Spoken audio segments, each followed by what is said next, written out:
this is Mark from Interior Tropical Gardens. I've been a horticulturist for a very long time, 30 plus years, and today I thought I'd give you some hints on how to accurately decide whether to water a plant or not to water a plant.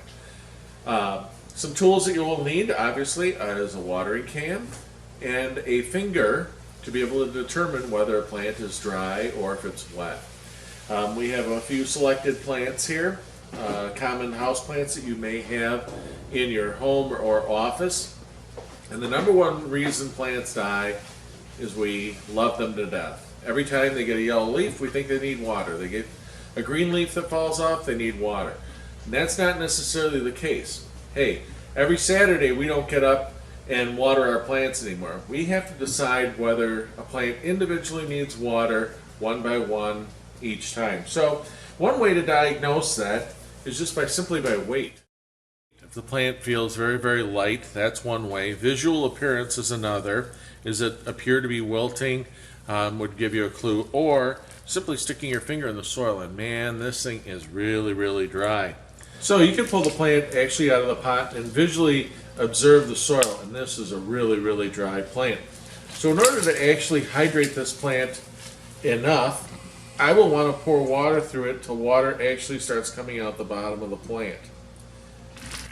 So water is actually coming out the bottom of the pot, and you would assume that that plant has been thoroughly watered. But as we take it out of the soil, you can see there's still dry pockets in here. So it may actually require that we need to actually repeat that process again. Water's coming out the bottom. I've watered it twice now.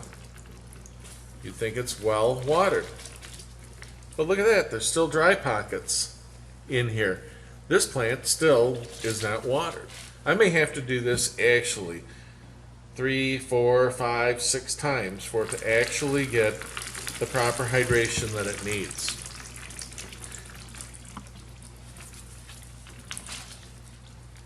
Now it appears that all the dry spots except right in the middle there, it's still bone dry. So we'll water it again. Now if I had let this sit in the water on the bottom, it could soak up that water and hydrate the soil. Here's the key to that. Still dry. So if I were to let this sit in here to hydrate the soil from the bottom, that would be one technique I could utilize. Problem is, you don't want to let it sit in there longer than an hour.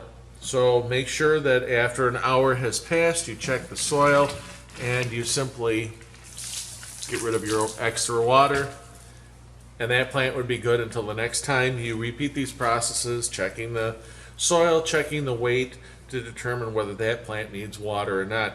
Might be every 5 days, might be every 10 days, depending on your residence or business. Here we have a Ficus repens, creeping ficus, and we're going to determine if this needs water. And this thing is really, really light, almost floating in the air. And the visual and inspection with a finger down a couple knuckles tells me this thing is really dry. Also, the leaves actually look like they are starting to wilt slightly. Okay, so we'll water this guy here until water comes out the bottom of the pot. What's our chance that this one is watered enough? Let's take it out of the soil and check. Look at all that dry space in there. Dry, dry, dry. We would have thought this was watered enough and gone on and wondered why next week this plant might be dead. So we'll water it again.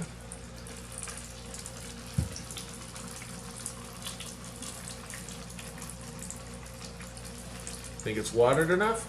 Well, let's check it. Let's pull this plant out of the pot and look at all that dry space.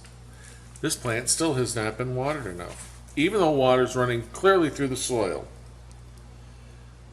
Let's water it again. This is the third time now.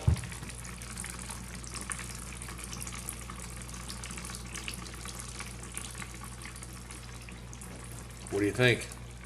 Is it completely watered? Golly gee, you know, might again have to water this 4 or 5 or 6 or 7 times just like this to make that absorb all of that water and be watered thoroughly all the way around, so all the root system has enough moisture. Still dry.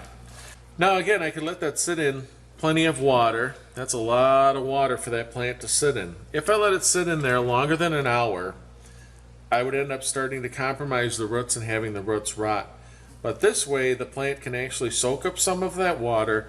An hour from now, I can actually move that plant to a dry saucer and let it go till the next week when it needs water again.